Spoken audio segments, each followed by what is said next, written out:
morning. He was my friend, and my sobriety date is October 10th, 1984. I've been sober for 28 years and 11 months, and I absolutely love Alcoholics Anonymous. And I was thinking this morning, I always think about, like, the talk I'm going to give, and I come up with really nifty stuff that never flies out of my mouth. But what I was thinking about this morning was when I came into Alcoholics Anonymous on the 10th day of October in 1984, I was one of those ones in the big book that talks about being tortured by loneliness. And I had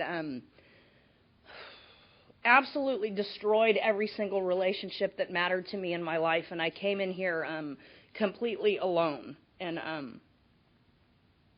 And the belief that I had was that all the relationships that I had in my life, you guys, it was always your fault, like Frank was talking about. You guys had abandoned me and left me alone and done me wrong. And I came in here with like this stone wall around my heart, and nobody could get in. And I was so lonely, you guys, when I got here. And the greatest gift that I've had in Alcoholics Anonymous and in 28 years of sobriety is to form relationships in my life that are unique and priceless. And Jay was one of those relationships. He would fly into Los Angeles, and I would tell him, I'm going to cuss one time from the podium. I would tell him, I'm your bitch. And I would pick him up from the airport and take him to lunch at the Mission and take him back to the hotel and get him for the meeting and take him home afterwards. And I loved being Jay's taxi service. And one trip he brought Ara, and I got to meet Ara, and that was a great joy. I love Alcoholics Anonymous, you guys, and in my opinion, what that means is that the things that I love in my life, I serve. And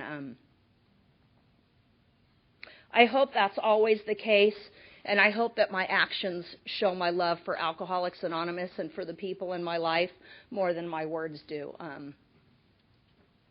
Goodness gracious. You guys, I hate speaking on Sunday morning. Every single time I'm asked to come to one of these things, y'all always put me on Sunday morning, and I giggle and wonder how come.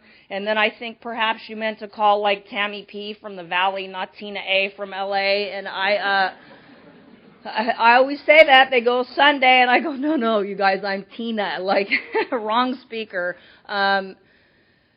Because I suppose I'm supposed to be spiritual or something, and I'm not one of those, like, send you home with the love of Jesus speakers from Sunday morning. I am a hot mess, you guys. I'm 28 years sober, and I'm a crier, and I sling snot, and I always think I'm not supposed to do that, and it happens anyway. It just really makes me mad, and I just show up because that's what you guys taught me how to do. So, Jay, thank you for having me come, and thank you for your friendship. And I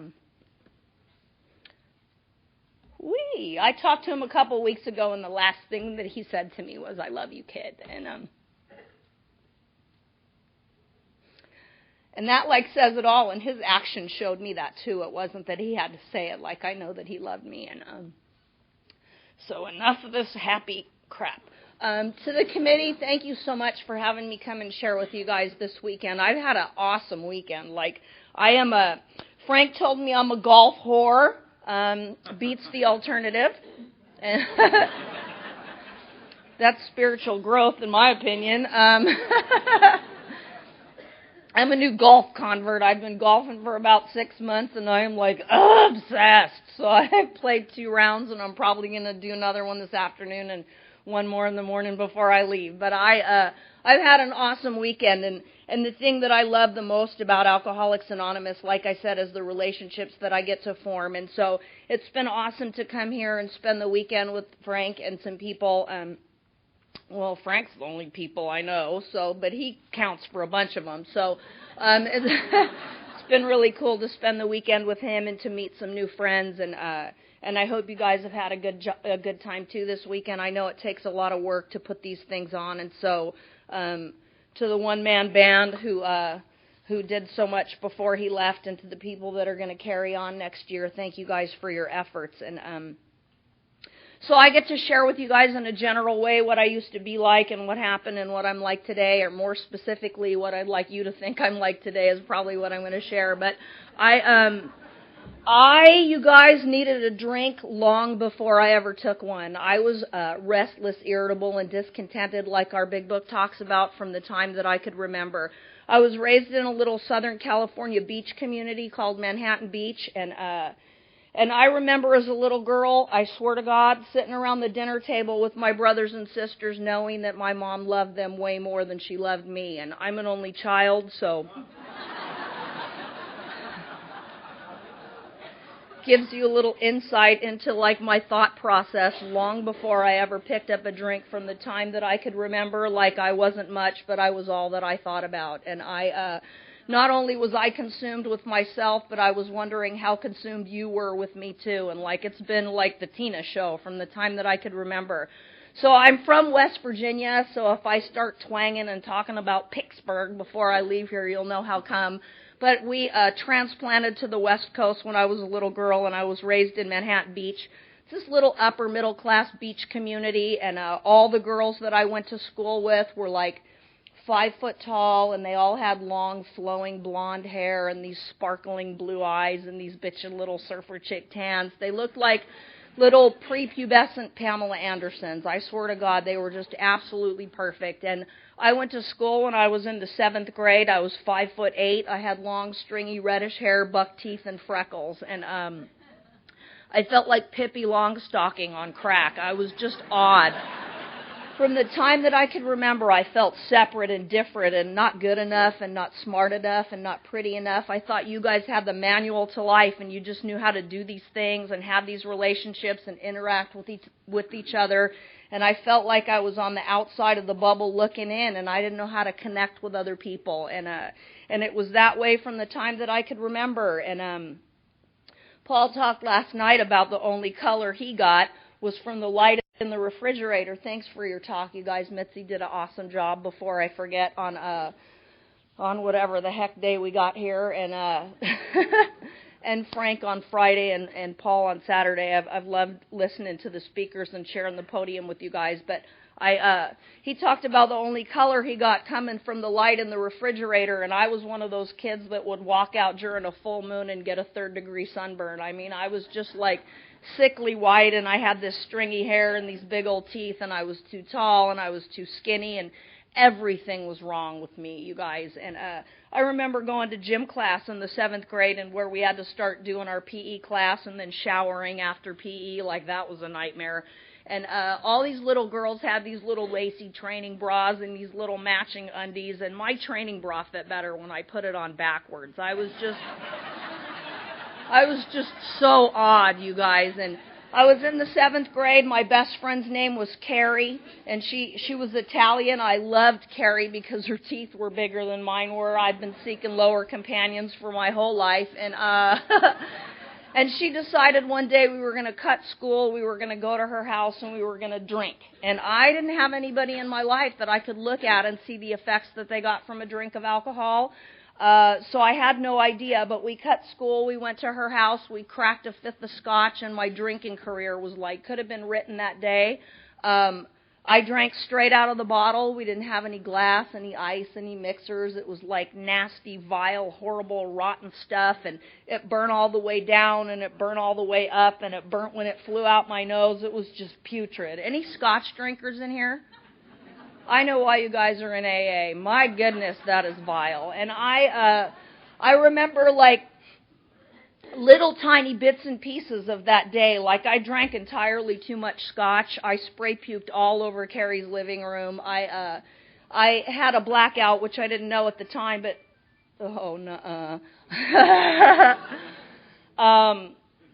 phasers on stun, really. Now I forgot where I was, and I'm going to have to start all over again. My name's Tina Albert, and I'm an alcoholic. So I spray puked all over Carrie's living room, and I had large gaps in my memory bank that afternoon.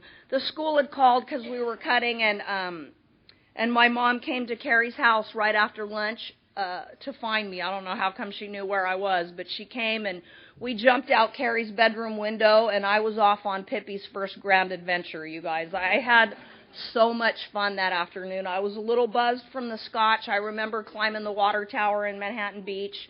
I remember jumping over backyard fences and hiding in dog houses, and I was running from the cops, and they weren't even chasing me. It was just like so much fun, you guys. And about 4 o'clock that afternoon, I knew I couldn't go home because I was in trouble.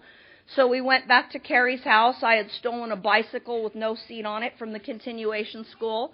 And I forgot to mention during this particular phase in my development, I was doing the Pippi Goes Lowrider phase. So I had this reddish hair all like pitchforked on the Aquanet hairspray. And I was wearing dicky pants and a little collared shirt, and I was running all over Redondo Beach scribbling La Flaca R13 all over the walls in pencil. And I made tagging cool. I'm like a trendsetter. And I had stolen this bicycle, and I decided that the answer to the dilemma that I found myself in was to run away from home because I couldn't go home. I was in trouble.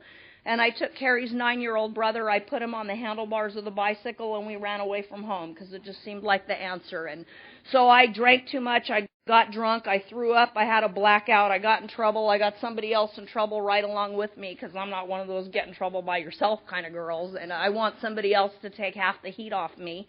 And we ran away from home. I got all the way up to East L.A. with a chain around my neck and a butcher knife I had stolen from the kitchen for protection. And and Sean started crying. I was like 12 years old. I had no answers left, and I called the police for the first and only time in my life on myself, and they came and picked us up, and my mom was mortified. And when I came to Alcoholics Anonymous, I would tell anybody that would listen, which weren't too many people, it's my life, and I'm going to do whatever I want. And my drinking really never affected anybody but me. Like, I hurt myself way more than I hurt anybody else. And I could tell you guys, if anybody says that to you, run from them. Run from them, because they do not have your best interest at heart. I got a sponsor who started poking holes in that story right away, which saved my life, you guys. But I destroyed my mom that day. She came to the police station at 11 o'clock that night and picked me up. She was crying. She couldn't even drive, and her friend was cussing and smacking at me in the back seat. And I felt so bad. She was like, "How could you do this?" And I'm crying. I'm going like, "I don't know, Mommy, I don't know." And the next morning I woke up with a horrible hangover. I had thrown up in my bed, which was par for the course, really, and somebody needed to snatch me up and explain to me why I shouldn't do that every single day for the rest of my life. You guys, I loved the effect that I got from that drink of alcohol. Like the first, second, or third drink that stayed down, something absolutely phenomenal happened to me. Like, I swear to God, in that moment, my hair straightened and my teeth shrunk and my boobs grew, and everything that was broken about me just seemed to melt into the background. And today what I know happened to me was that for the very first time in my life, I absolutely didn't care what somebody else thought about me. And in our big book, in the doctor's opinion, it talks about men and women drinking essentially because they like the effect that's produced by alcohol. And I personally think that's a no-brainer. But if you bear with me, it goes on to say that while we admit that we know this is injurious, we can't, after a time, differentiate from the true from the false. And our alcoholic life seems the only normal one. You guys, I drank for 8 years, and by the time I came to Alcoholics Anonymous, I was like, stick a fork in me, I'm done. I destroyed absolutely everything that I loved for a drink of alcohol. I got that sense of ease and comfort that Dr. Silkworth says comes at once by taking a few drinks, and that happened to me the very first time. And my sponsor talks a lot about if alcohol doesn't do something to you, it'll never ever do something for you. And from the time that I could remember, it did something to me that was so phenomenal that I was willing to trade everything that I loved in my life and everything that you loved in your life too for just another 5 or 10 or 15 minutes of ease and comfort that came at once by me taking a few drinks. And the funny thing is, really quickly in my drinking career, I realized that I was going to take a drink of alcohol, I was going to get an effect that was produced from it, and in a minute, I was going to be in a lot of trouble, and I was going to hurt the people that I loved, and I was going to trade the things that mattered to me, and I didn't even care. Like in Alcoholics Anonymous, you hear people say all the time that insanity is doing the same thing over and over again, expecting different results, and you guys personally, like, I think insanity is doing the same thing over and over again, knowing exactly what's going to happen to you when you make that conscious decision sober to pick up another drink because you need that sense of ease and comfort. And I drank myself into and out of middle school, high school, continuation school. When I was 17 years old, I took the California High School Proficiency Exam. I graduated from high school early because I had no credits, and I was working at Burger King one day, and I love men in uniform. Ladies, anybody else? Come on, put your hands up, you liars. Cub Scouts, football players, doesn't matter to me. I just love me a man in uniform. And I was working at Burger King, and I was drunk and loaded from hanging out the drive-through window, and I turned around, and there was a United States Marine standing at the cash register in his dress blue uniform, and there was no uniform like that one, I swear to God. And I intuitively knew that I wanted what he had, and I was willing to go to any lengths to get it. I lived by that principle long before you guys came up with that silly idea, and I gave him my phone number, and he started calling me. I was so surprised, you guys, at crazy hours, like 10 and 11 o'clock in the morning. I had just crawled in the house, or I wasn't up yet, and I finally went down to his office to see what I wanted, and I found out that he was a United States Marine Corps recruiter. And if you don't know this, their sole intent is to recruit you into the United States Marine Corps. And so I spun this sad tale of woe about why I was a 17-year-old with a proficiency certificate and working at Burger King. I told him that my father had left and I had to go to work to supplement my poor mother's income so she didn't lose her house. And I could tell all the Al-Anons in the room when I tell that story because your butt puckers. You could almost, like it's audible. Like, she still hates me for that. She is totally an Al-Anonic, and I can't get her to go to a meeting to save my life. But I spun this sad tale of woe, and I found out really quickly that Sergeant Dale Starkey had no intention whatsoever of recruiting me into his United States Marine Corps. So he took me next door to the Navy office.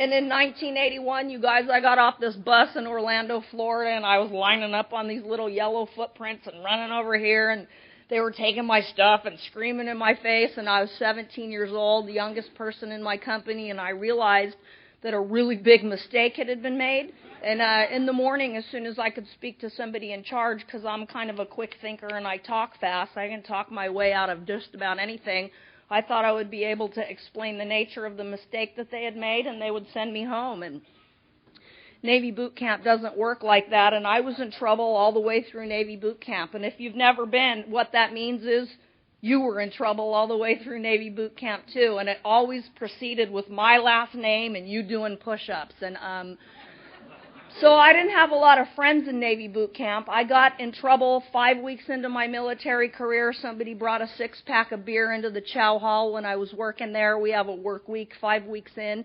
I drank the 6-pack. I met the commanding officer of the recruit facility in Orlando, Florida. I had what's known as a captain's mast.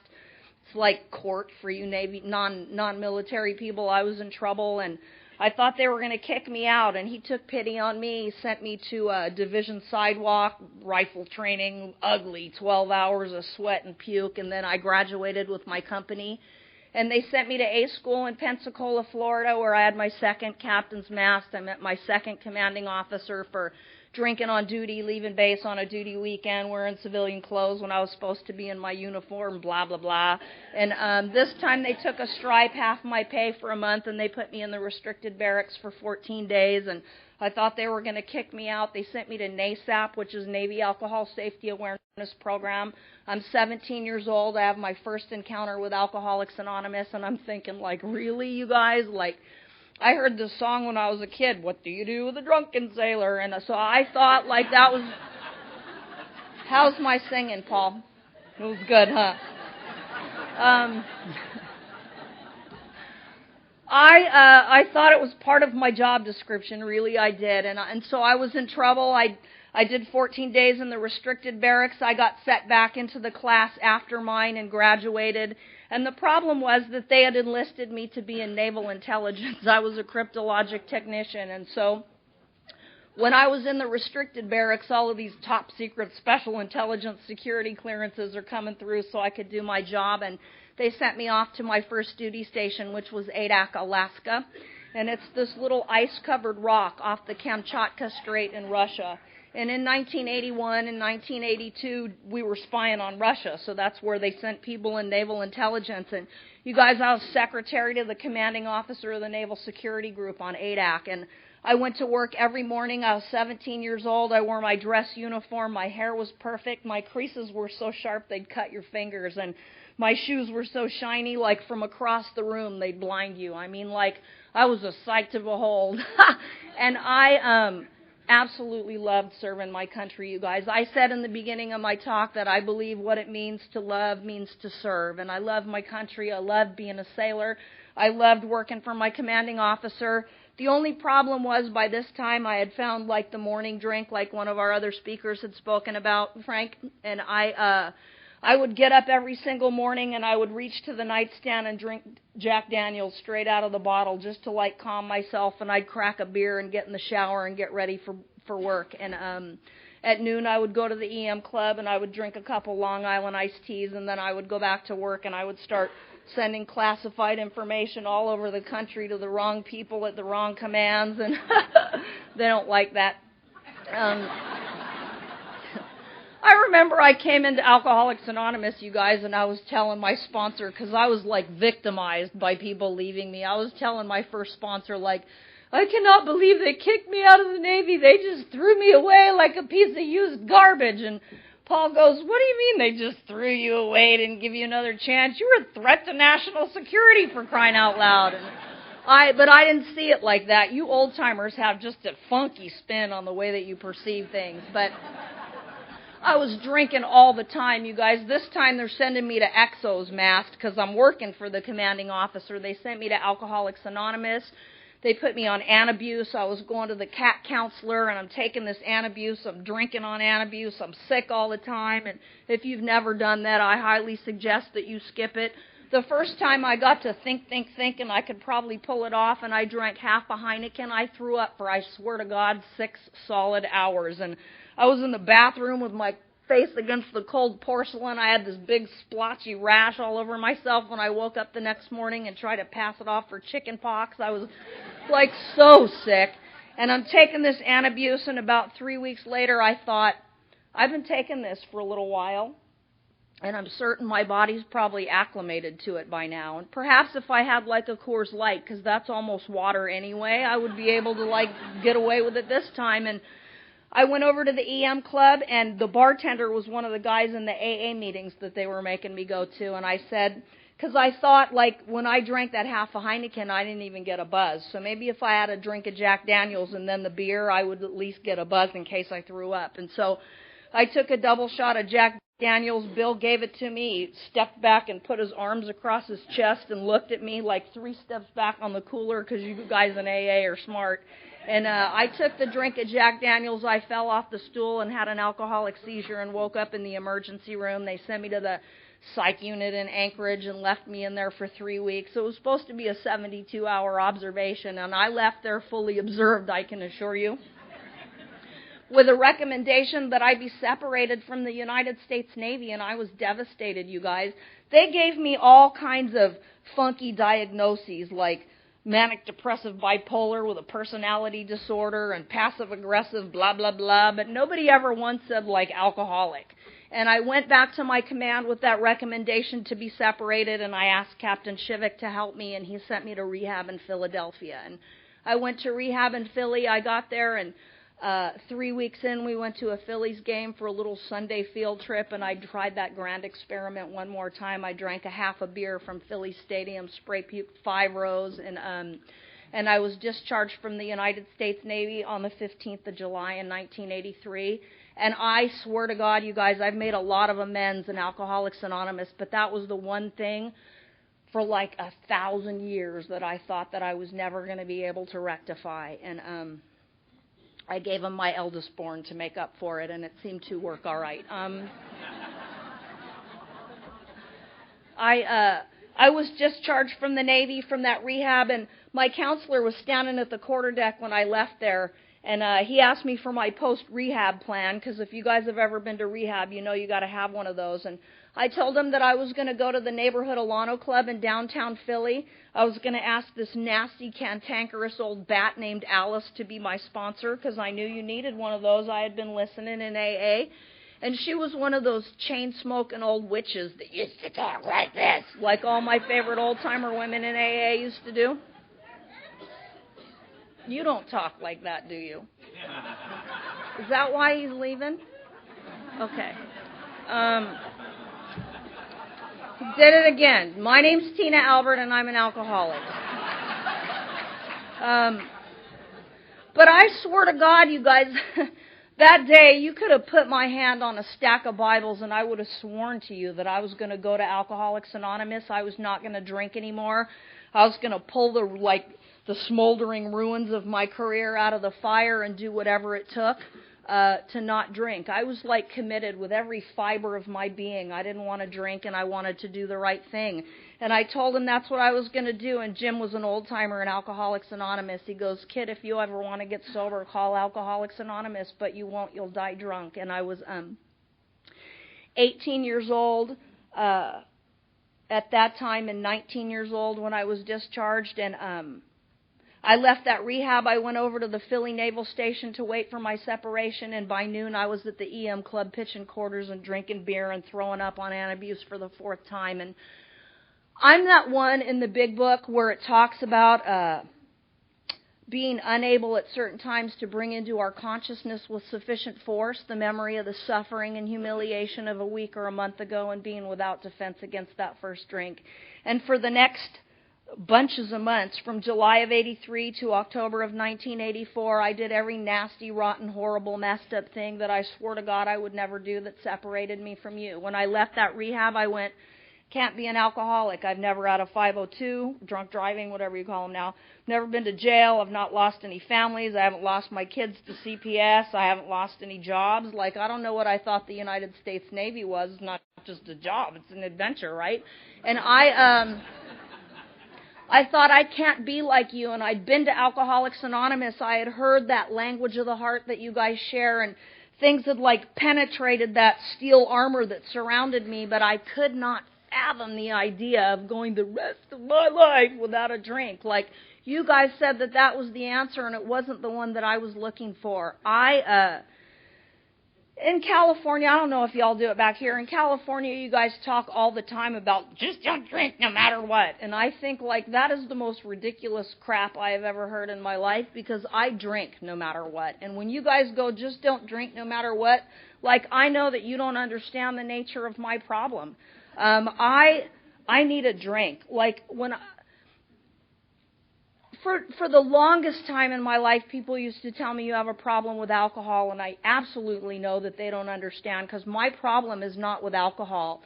I have problems with consequences in my life as a result of drinking alcohol. That I'm certain of. But something happens to me when I'm about 72 hours away from my last drink. I find myself stark raving sober. And that happens sometimes, you guys, at 28 years of sobriety. I'll walk into my home group and somebody will go, "How you doing, Tina?" And I'll be like, "What do you mean? What do you mean, how you doing, Tina? Yesterday it was, 'Hey, honey,' and this morning it's, 'How you doing, Tina?' Really? I don't know what I did to you to offend you like that, but you would speak to me like that. But I don't think right, you guys.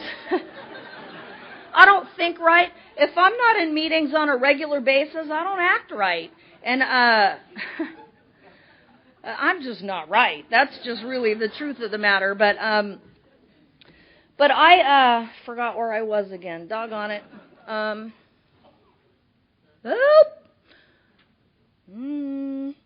Where was I? 72 hours. I love you. Somebody's listening. 72 hours away from my last drink. I can't stand the way that I think. I can't stand the way that I feel. I burn with this guilt and this shame and this remorse from the things that I have done, the things that I have lost in my life that absolutely require me to take a drink. And I came into Alcoholics Anonymous finally thinking maybe I'm going to surrender to you guys. for a little while. And so during that last 15 months of my drinking, I did everything I swore I would never do that separated me from you, and I lost everything that I loved in my life. I came to Alcoholics Anonymous weighing 120 sucked up pounds, and I'm 5'10", so I was a little skinny. And I had just enough bile in my hair to pass as highlights. And I had this stinky shirt that I hadn't washed in forever and a pair of way too tight jeans with a big hole right in the back end. So when I walked into my first meeting of Alcoholics Anonymous, all the old-timer men went like this. Which was perfect because it meant you weren't going to look me in the face, because you guys looked me in the face and made eye contact with me, and the first thing that I had to do was this. Like, I could not stand making eye contact with people in Alcoholics Anonymous. I felt like when you guys looked me in the eye, you could see all the way down into, like, the pit of my soul, and you could see that black ugliness. That was me. And, oh, my God, I was so broken when I came here. I was living in a really bitchin' townhouse. It was really like a roundabout townhouse, because when it wasn't broken down, it got me roundabout town. It was a 1971 MG Midget. And I had a trunk in the trunk with all my dirty, nasty belongings in it, and I had absolutely no relationships left in my life, you guys. My mom had kicked me out about 6 months prior and told me that her only daughter was dead and that I was never to come back to her house again. And I'm her only child. I can only imagine, like, the heartbreak that I caused that woman for her to do that to me.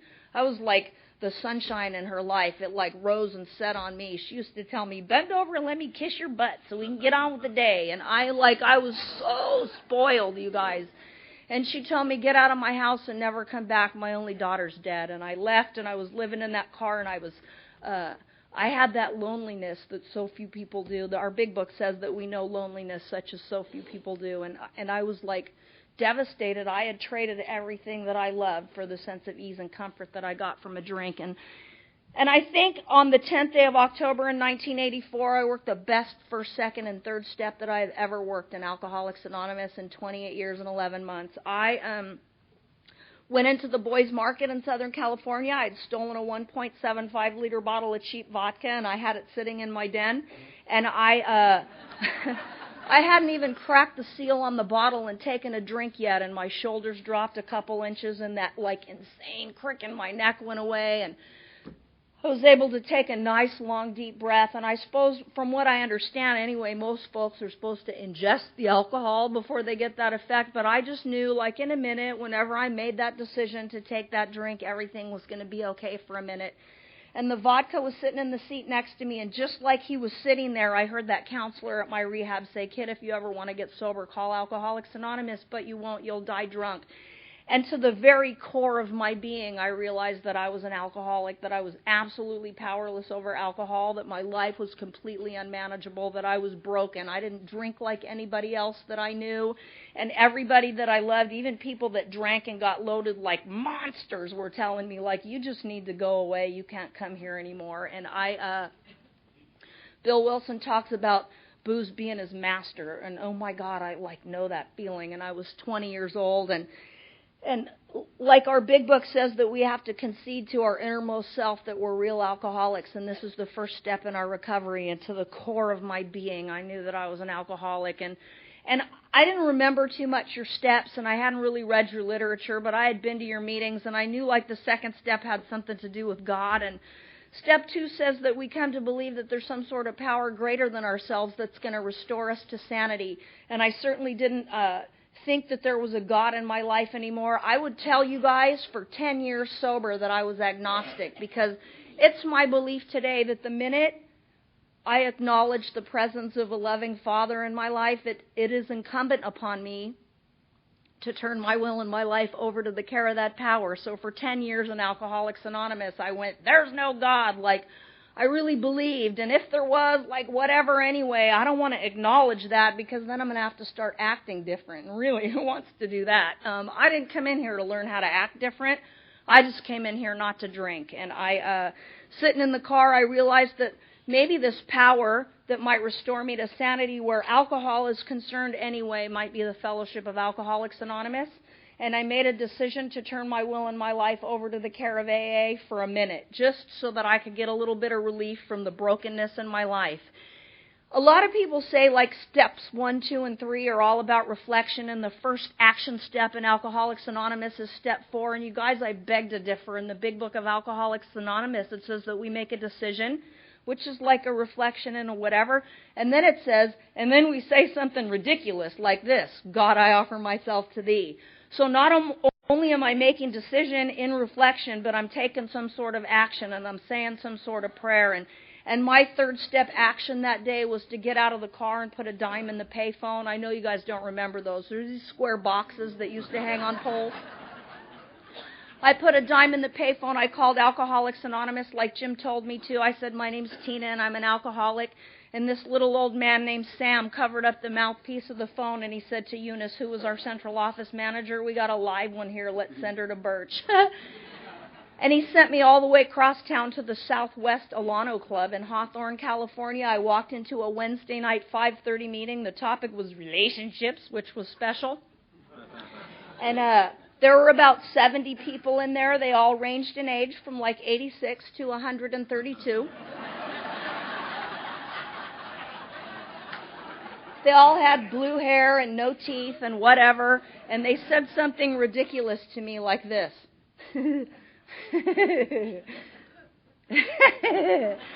If you want what we have and are willing to go to any lengths to get it. And I thought, really, if I want what you have, I will take it from you, and I'm certain I can outrun you. And I sat in that meeting, you guys, broken. I was absolutely broken. This lady came up to me and she gave me a big book that you guys gave me. And you had written all kinds of phone numbers in there of people that I wouldn't call to put me out if I were on fire. And I sat through that 5:30 meeting, and then I sat through the 8:30 meeting, and then you guys swooped me up and took me to something called fellowship. And you bought me a $1.99 breakfast and sat with me till 2 o'clock in the morning when I couldn't get any liquor because you had made me dump out my vodka. And I didn't have anywhere to go. I parked my car behind that Alano Club, and I moved there for the next 30 days. Much to your dismay. There's a chain up now. You can't get into the parking lot when the Alano Club's closed. It's the Tina chain or something. But I lived behind that Alano Club for 30 days, and the secretary of the 6:45 meeting bought me a toothbrush and some toothpaste, some soap. He would wake me up in the morning when he was making the coffee by banging on my window. And he would let me come in and drink all the coffee I wanted and eat all the donuts I wanted, and I'd wash up in the bathroom before all you guys got there to go to work. And you would come in at 6:45 for these little attitude adjustment meetings before you went to work at places like Northrop and TRW. So I would adjust your little attitudes, and then I would send you off to work. And then I'd go to the 11:30 meeting and the 5:30 meeting and the 8:30 meeting, and then we do the fellowship thing again. I'd drink coffee till 2 a.m. and vibrate in the car till 6, and Gary'd come wake me up. It was like this pathetic Groundhog Day, you guys, and every single day I woke up and thought like, no! And then I would just do it again, and then I would just do it again. And you guys told me to keep coming back, which was kind of odd. I hadn't heard that in a long time, and I just kept coming back. And I realized not too long into this that what happened was you guys were so incredibly kind to me. Oh, my goodness. You guys loved me in a way that I could not fathom. And that in and of itself had me keep coming back for a long time. I didn't come in here because I wanted to stay sober for the rest of my life, 24 hours at a time. Like, there was this old-timer who used to get up to the podium named Tom Woods, and he would say, you never have to pick up another drink for the rest of your life, 24 hours at a time. And I looked at him and thought, old man, you only have 3 days left. Like,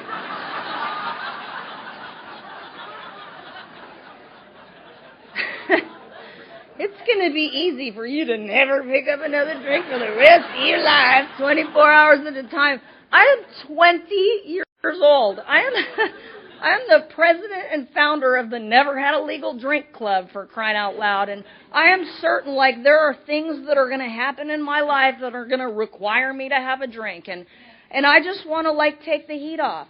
I just want to, like, find him and move out of my car and whatever, like, fix the things that I had broken until I could drink until I was 86 years old and would come back and join you guys then. But I couldn't fathom the idea of not drinking, but I just kept coming because I didn't have anywhere else to go. And because you guys were so kind to me, you were so, so nice to me, I didn't even know how to handle it.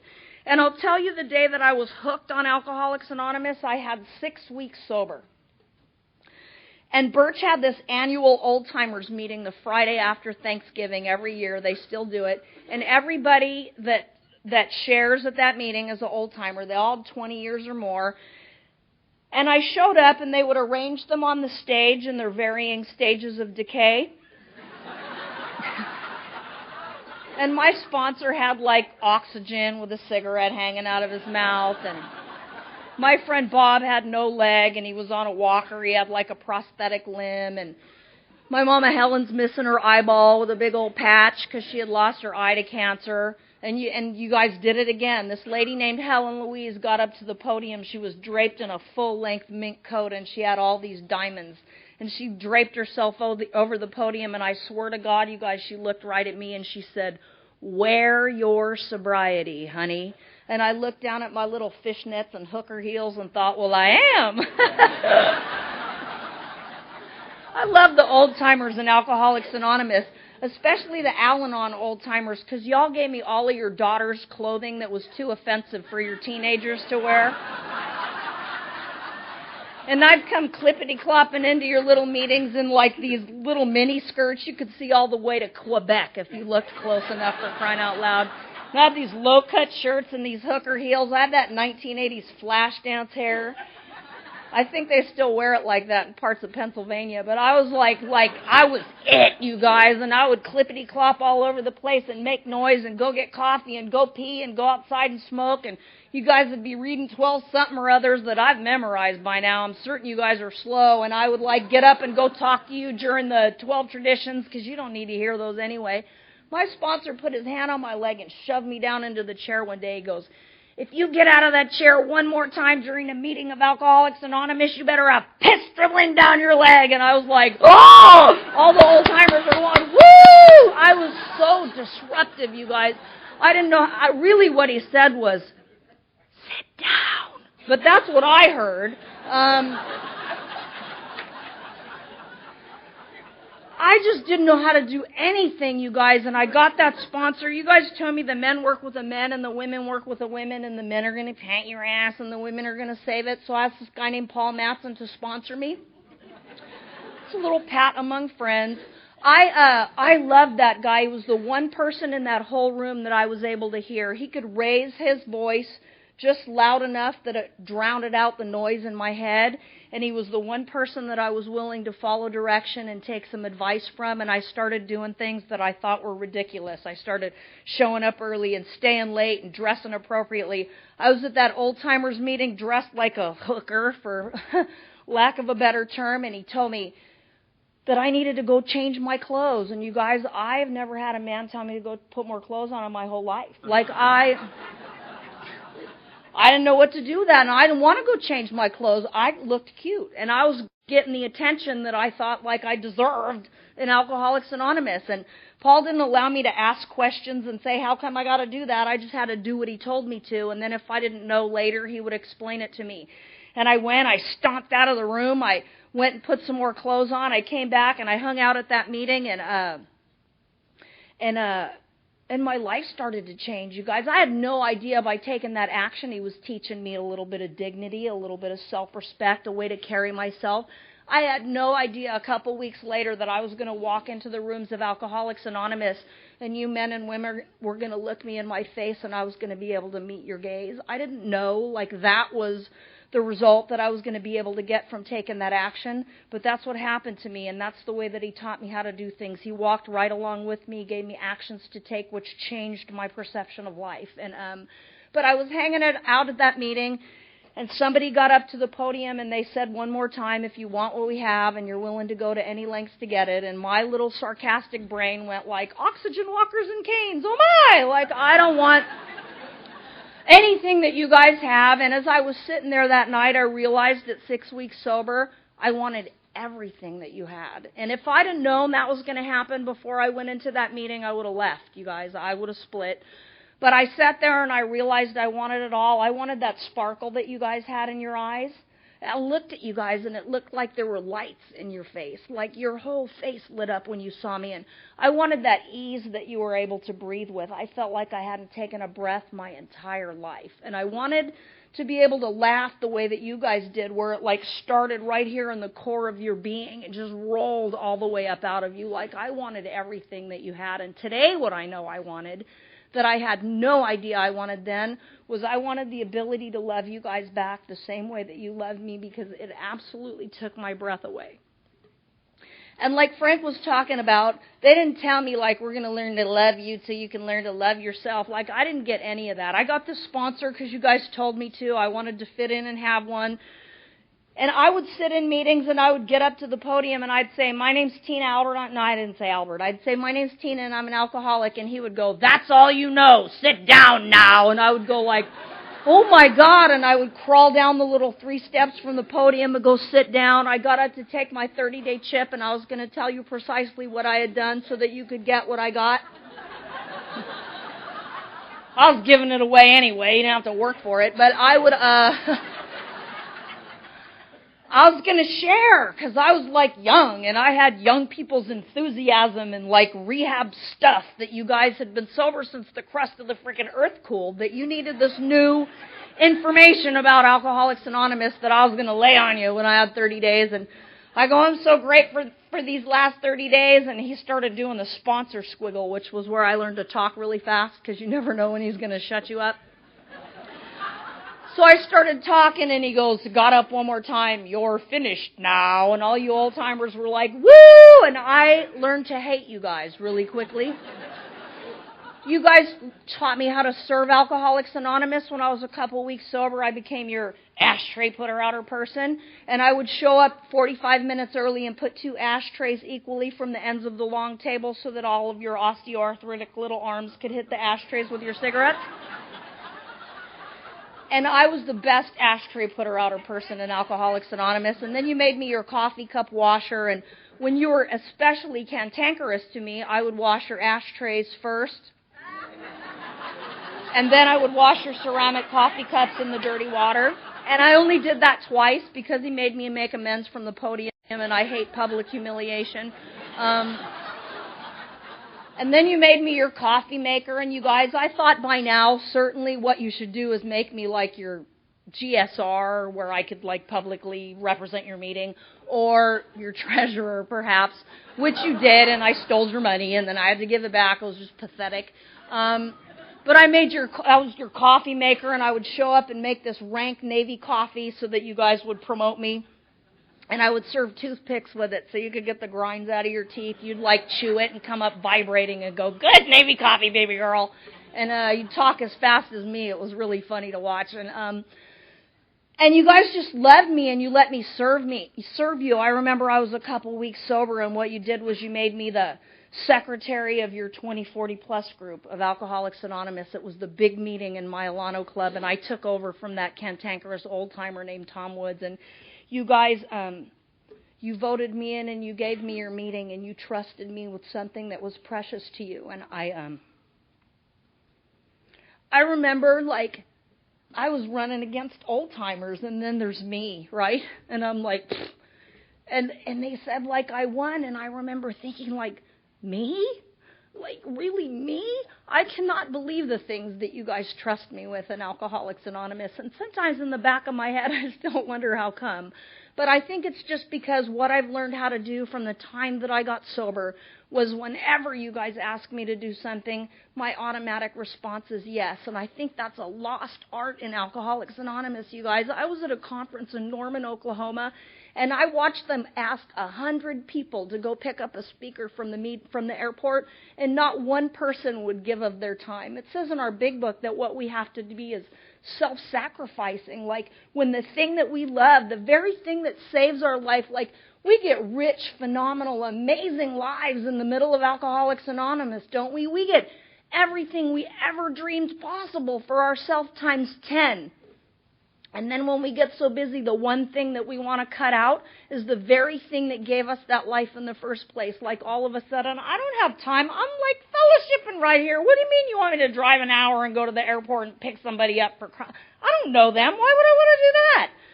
Like the one thing that's held me in good stead for 28 and a half years in Alcoholics Anonymous is that I have always been willing to tell you yes, even when I don't think I should, when it's inconvenient, when I go like, Frank would do a way better job at what you're asking me to do. You guys ask me and I tell you yes, and it's held me in good stead for a long, long time. If you're new in here, I hope you learn how to say yes to those kind of things. But I love this life that I've been given in Alcoholics Anonymous. I only have a couple more minutes, so I'm going to way fast forward.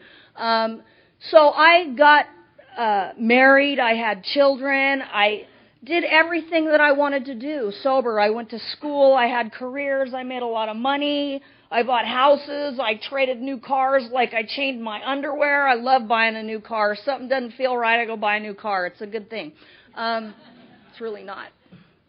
But I built an amazing life in Alcoholics Anonymous. I was married. I moved up north. I was married for 17 and a half years to like my Prince Charming. I woke up every single morning feeling like I was a princess in a fairy tale. And I had two amazing children that I loved more than life itself. And one of them, like I said, I gave to the Navy as my 9th step amends. And he was over in Iraq, and I was filled with like this dread that only the family of a service member might know, and I couldn't get a hold of my son, and I was so scared. And my husband, when he had 18 years sober, decided that the next step in his spiritual journey was to run off and join the Hells Angels Motorcycle Club. And so he had an affair with the bartender at the local bar, and he rode off into the sunset with a bunch of greasy bikers.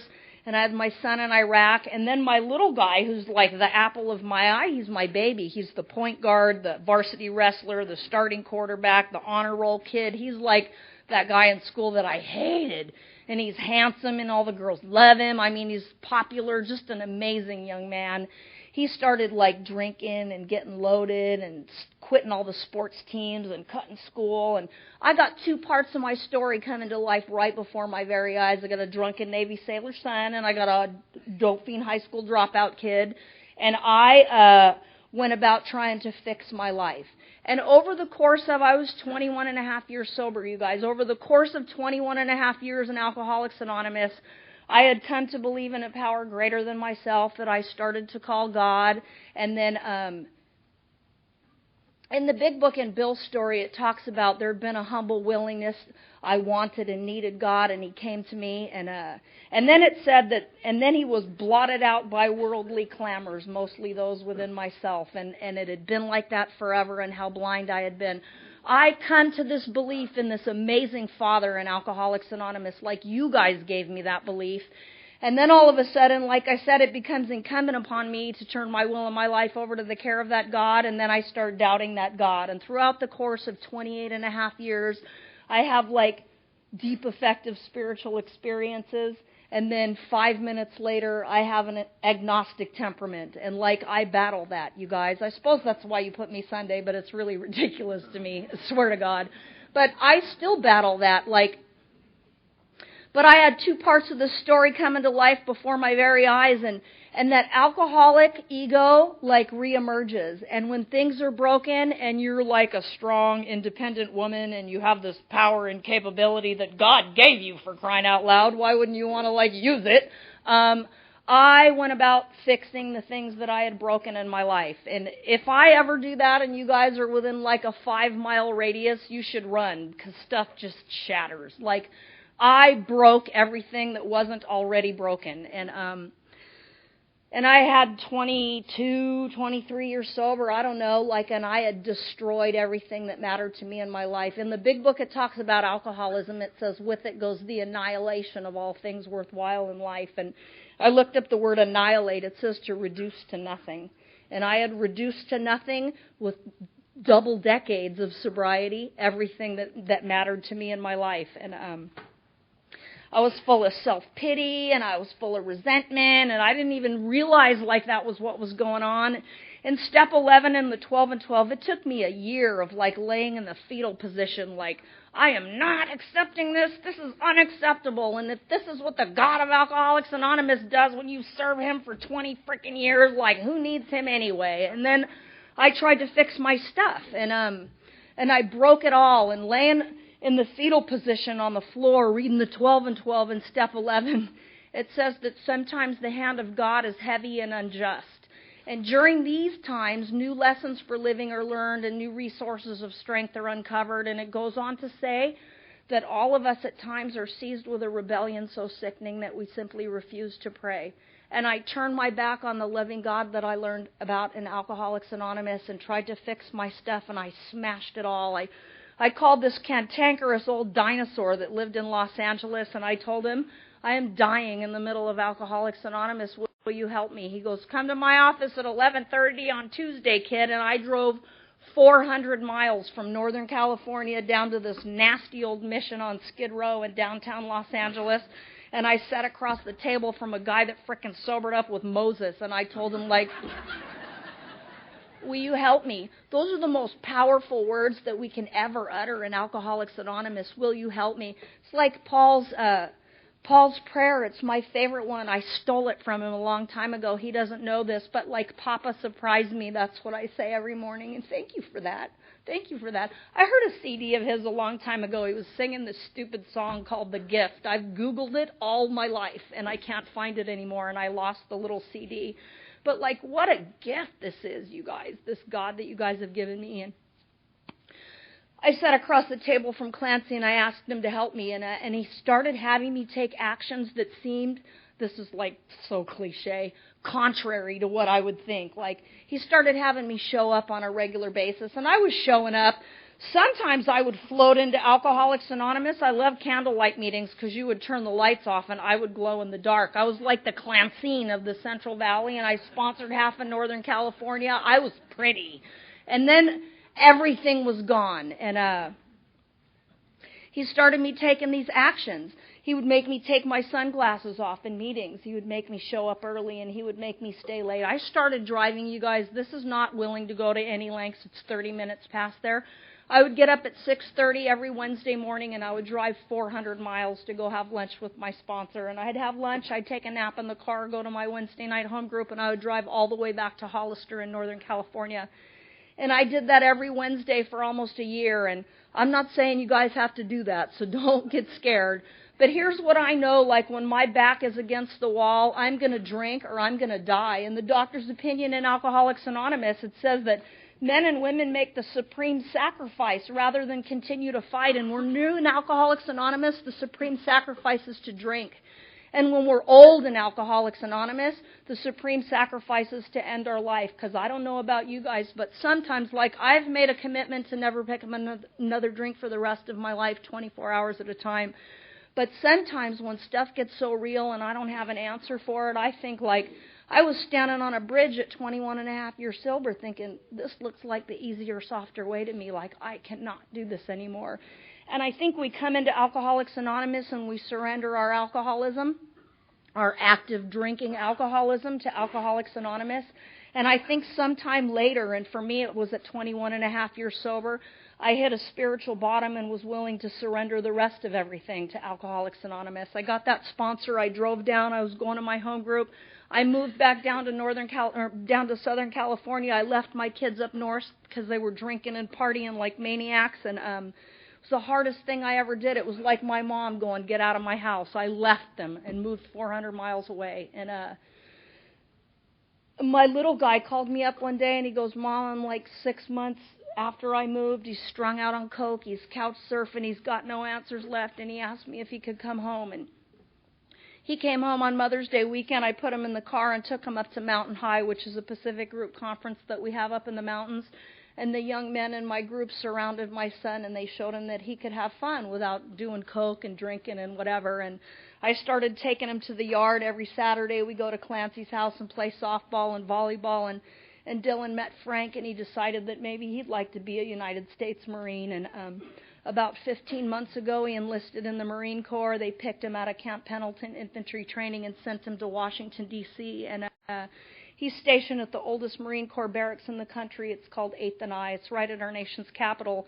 And he's part of the silent drill platoon, 24 guys that spin their rifles and travel all over the world and do these shows. And I'm so proud of my children. My oldest guy is suffering. He's an alcoholic, and he's got some really funky ideas about Alcoholics Anonymous. And he went through rehab and was discharged from the Navy just like me. And he told his counselor in there, "Don't tell me about the big book of Alcoholics Anonymous. My mom is the biggest big book thumper you've ever met. Like, she read me those stories in utero. They were my bedtime stories. I don't want to hear about your big book. And I am not joining my mom's AA." And here's what I know, you guys. I can't help my son. He's too close to me as much as I want to. I couldn't help Dylan. I can't help Matt either. But I know this. The minute there is a little chink in that armor and there's a way to wedge something in there, I've got 5 guys on call that will be at my son in a hot minute to help my son. And here's my commitment, and I'm going to shut up because I've talked too long. Like, I got sober in 1984, and Alcoholics Anonymous was so alive and so vibrant and so clear on its singleness of purpose that you guys were able to save my life when I thought there was absolutely no hope for me. There's no price tag that you could put on that.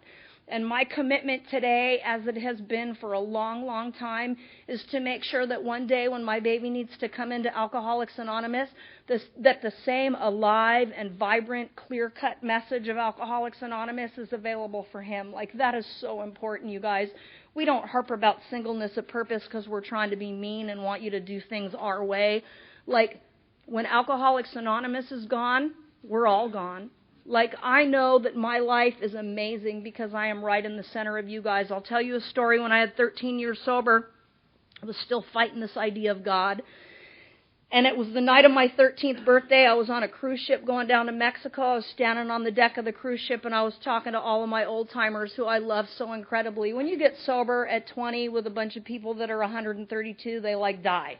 And so I was standing on the deck of this cruise ship the night of my 13th birthday. It was Saturday night. I had just come from dinner at the captain's table. I was dressed in this lacy gown, and my hair was made up, and I had my makeup on, and I was so full of gratitude. I was standing on the deck, and I was talking to my old-timers, and I was telling them, you guys, whoever would have thought that I would have a life like this? Like, really, whoever would have thought? I was so full of gratitude. Just like they were all standing right next to me. I could hear them all say, "We did, baby girl." And I know that my mama Helen looked at me and she saw a mother.